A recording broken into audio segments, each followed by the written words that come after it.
নমস্কার, আমি Debapriya Saha just diet চ্যানেলের আরো একটি ভিডিওতে আপনাদের সবাইকে স্বাগত জানাচ্ছি। কালই প্রথমা, আর তারপর থেকেই কিন্তু আস্তে আস্তে পুজো পরিক্রমা শুরু হয়ে যাবে। মানে রেস্তোরাঁয় খেতে যাওয়া, প্যান্ডেল হপিং, ঠাকুর দেখা, বন্ধু বান্ধবদের সাথে আড্ডা মারা, এই সমস্ত কিন্তু আস্তে আস্তে করে শুরু হতে থাকবে। আর তার সাথে সাথে যেটা হবে সেটা হচ্ছে আমরা পুজোতে ঠাকুর দেখতে বেরিয়ে স্ট্রিট ফুড খাবো না, এটা কিন্তু হতে পারে না। স্ট্রিট ফুড কিন্তু আমরা টুকটাক টুকটাক করে খেতেই থাকি। স্ট্রিট ফুডের মধ্যে আমি বলতে চাইছি যে যেরকম ধরুন আপনারা ঘুগনি, ফুচকা, পাপড়ি চাট, ভেলপুরি, এগ রোল বা বিভিন্ন রকমের রোল, চিকেন রোল হতে পারে, fish fry, fish finger, momo, pizza, burger, chicken popcorn, chicken drumstick বা চিকেন ললিপপ, আর এখন যেটা খুব ট্রেন্ডি মার্কেটে উঠেছে সেটা হচ্ছে ক্রিস্পি চিকেন। তো এই সমস্ত যে খাবারগুলো রয়েছে এগুলো তো আমরা অনায়াসে খেতে পারবো। আমরা যারা ঠাকুর দেখতে বেরোচ্ছি তারা কিন্তু অনায়াসে এগুলো সমস্ত কোনো কিছু না চিন্তা ভাবনা করেই কিন্তু খেয়ে নিতে পারবো। কিন্তু যারা কিডনি পেশেন্ট রয়েছেন, যাদের ক্রিয়েটিনিনটা একটু হায়ার সাইডে, যাদের একটা প্রপার লাইফস্টাইল এবং ডায়েট মেনটেন করতে হচ্ছে, তারা কি এই খাবারগুলো খেতে পারবেন নির্দ্বিধায়? হ্যাঁ, তারাও খেতে পারবেন। শুধু কিছু কিছু জিনিস আপনাদের মাথায় রাখতে হবে, তাহলেই কিন্তু আপনারাও পুজোতে ঠাকুর দেখতে বেরিয়ে প্যান্ডেল হপিং করতে করতে কিন্তু আপনারাও এই স্ট্রিট ফুডগুলোকে টুকটাক করে খেতে পারবেন। তাহলে আমি একটা একটা করে আইটেমে আসছি।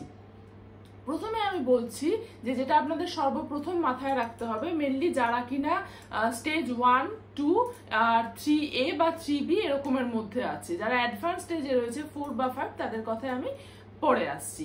তো প্রথমত যারা নাকি স্টেজ 1, 2 বা 3A, B এরকম স্টেজের মধ্যে যারা রয়েছেন, তারা একটাই কথা প্রথমে মাথায় রাখবেন, তাদের ডায়েট চার্টে যতটা পরিমাণের প্রোটিন বলা আছে মোটামুটি ভালো অ্যামাউন্টেরই প্রোটিন থাকে তাদের ডায়েটে, কারণ তাদেরকে কিন্তু মডারেট অ্যামাউন্টে প্রোটিনটাকে রেস্ট্রিকশনস করা হয়ে থাকে এই স্টেজটাতে।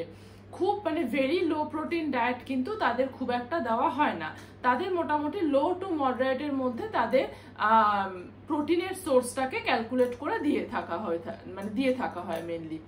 তো সেই জন্য তারা বাড়িতে সেদিনকে প্রোটিন সোর্সটাকে পুরোপুরি ভাবে অ্যাভয়েড করবেন।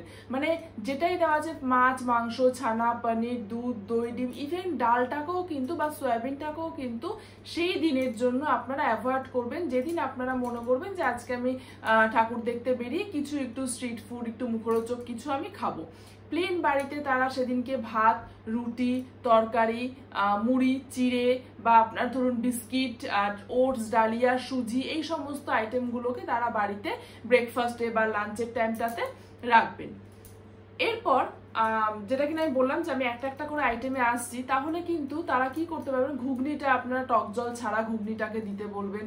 তো ঘুগনিটা হচ্ছে কি ডালের পরিমাণটার হিসেবে থাকছে, তো সেটা আপনারা যেহেতু আপনারা সারাদিনে খাননি কোনো প্রোটিন সোর্স, তো সেটা আপনারা সেই জন্য খেতে পারলেন। ফুচকাটাও আপনারা বলবেন যে টক জল ছাড়া ফুচকাটা দিতে। পাপড়ি চাটটাও তেঁতুলের চাটনি ছাড়া পাপড়ি চাটটাকে দিতে বলবেন, কারণ এই তেঁতুলের টক জল বা তেঁতুলের চাটনি এগুলোতেই কিন্তু পটাশিয়ামটা অনেকটা বেশি পরিমাণে থাকে, যেটা কিনা আপনাদের শরীরে ক্ষতি করতে পারে। ভেলপুরিটাকে অ্যাভয়েড করবেন, এই কারণেই বলছি কারণ ভেলপুরিটা বিভিন্ন রকমের চাটনি, গুঁড়ো মশলা বা মশলার গুঁড়ো, ওরা যেটা ভাজা মশলার গুঁড়ো একটা তৈরি করে, সেগুলো সমস্ত দিয়ে মেখে মুড়িটাকে দেওয়া হয়। তো সেই জন্য সেটা আপনারা অ্যাভয়েড করার উপায় নেই। তো আপনি যদি ওই সমস্ত জিনিসগুলোকে অ্যাভয়েড করে ভেলপুরি দিতে পারেন, তাহলে ভেলপুরি খাওয়ার কোনো মানে হয় না। তো সেই জন্য ভেলপুরিটাকে পুরোপুরিভাবে বাদ রাখবেন।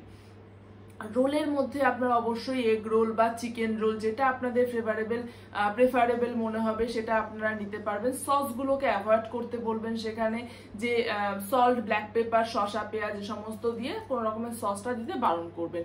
চাউমিনটা আপনারা নিতে বলবেন, ওখানেও সসটাকেই অ্যাভয়েড করতে বলবেন। আর যদি পসিবল হয় তাহলে বলতে পারেন যে সয়া সসটাকেও না দিতে, প্লেন চাউমিন নুডলসটাকে বানিয়ে দিতে, তাহলেই হবে। নেক্সট আসা যায় ফিশ ফ্রাই। ভেরি ইন্টারেস্টিং জিনিস, কারণ এটা কিন্তু ফিশ ফ্রাই আর ফিশ ফিঙ্গার এই দুটো জিনিস কিন্তু আমাদের অবশ্যই খাওয়া হয়েই থাকে বেরিয়ে। ফিশ ফিঙ্গার আপনারা একটা দুটো নিন, অসুবিধা নেই। যদি ফিশ ফ্রাই খেয়ে থাকেন, ছোট সাইজের ফিশ ফ্রাই হলে একটা গোটা খেতে পারবেন। আর যদি আপনাদের বড় সাইজের ফিশ ফ্রাই হয়ে থাকে, সেক্ষেত্রে একটু হাফ খাবেন, তাহলেই হবে। কারণ ওখানেও বেসন বা ব্রেড ক্রাম্বস এগুলো সমস্ত দেওয়া হচ্ছে, তো সেই কারণেই বলা। নেক্সট আপনারা যেটা মোমো, স্টিমড মোমো, আপনারা বিভিন্ন রকমের ধরুন ভেজ স্টিমড মোমো বা চিকেন স্টিমড মোমো দু ধরনের স্টিমড মোমোই ভালো, সেটা আপনারা খেতে পারেন। কিন্তু হ্যাঁ, প্যান ফ্রাইড মোমো বা প্যান টস্ট কিছু মোমো থেকে থাকে, সেগুলোকে একটু আপনারা অ্যাভয়েড করবেন, কারণ ওটাতে বিভিন্ন রকমের সস দিয়ে টস করা হয়ে থাকে, সেক্ষেত্রে ওটা একটুখানি অ্যাভয়েড করতে বলা। চিকেন ড্রামস্টিক যদি ডিপ ফ্রাইড হয়ে থাকে তাহলে আপনারা 1 পিস মতন খেতে পারেন, বা যদি গ্রিলড বা বারবিকিউ করা হয়ে থাকে তাহলেও আপনারা 1-2 পিস মতন, সেক্ষেত্রে 2 পিস মতন খেতে পারেন, যেহেতু ডিপ ফ্রাইড নয় জিনিসটা। কিন্তু অনেক ক্ষেত্রে ড্রামস্টিকও কিন্তু সসে টস করা পাওয়া যায়, সেটাকে একটু অ্যাভয়েড করবেন। চিকেন ললিপপটাকে পুরোপুরি বাদ দিতে বলছি, কারণ সেক্ষেত্রে বেসনের ভাগটা কিন্তু অনেকটা বেশি থাকে সেটাতে, তো আপনাদের সেক্ষেত্রে একটু রিস্কি হয়ে যেতে পারে পটাশিয়ামের জন্য। পিৎজা বার্গারের ক্ষেত্রে এবার আসি। পিৎজা খেলে আপনারা চিকেন ওভারলোডেড চিজ ওভারলোডেড পিৎজাটা একটু অ্যাভয়েড করবেন। থিন ক্রাস্ট নর্মাল চিজ দেওয়া যে পিৎজাগুলো থাকছে সেগুলো আপনারা 1-2 স্লাইস মতন, সামান্য অরিগানো ছড়িয়ে, চিলি ফ্লেক্স ছড়িয়ে কিন্তু 1-2 স্লাইস মতন খেতেই পারবেন। বার্গার সিঙ্গেল প্যাটি বার্গার অবশ্যই নেবেন, ডাবল প্যাটি, ট্রিপল প্যাটি এরকম ভাবে কিন্তু নয়, ওখানে সামান্যই মেয়োনিজ দেওয়া থাকে বা শসা পেঁয়াজ এগুলো দেওয়া থাকে, তো অসুবিধা হবে না সেক্ষেত্রে। নেক্সট আসছে আমি চিকেন পপকর্ন। চিকেন পপকর্ন যদি খেতে হয়, পেরি পেরি মশলা ওরা কিছু ছড়িয়ে দেয় পপকর্নের উপরে, সেটা দিতে বারণ করবেন। প্লেন চিকেন পপকর্নটা নেবেন, সাথে 6-7 পিস মতন আপনারা চিকেন পপকর্নটা খেতে পারবেন। কিন্তু হ্যাঁ, সাথে অনেক সময় কেচাপ দেওয়া থাকে, মেয়োনিজ দেওয়া থাকে, সেগুলোকে অ্যাভয়েড করবেন, শুধুই আপনারা চিকেন পপকর্নটা খাবেন।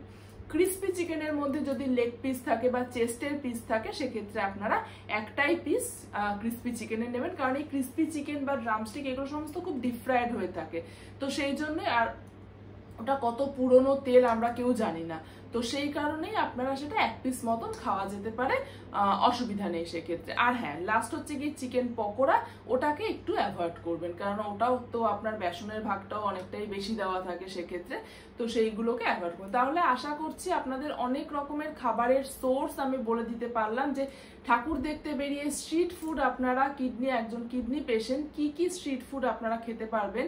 আশা করি তাহলে আপনাদের ঠাকুর দেখতে বেরিয়ে আর না খেয়ে থাকতে হবে না, কিছু টুকটাক আপনারাও কিন্তু অবশ্যই খেতে পারবেন।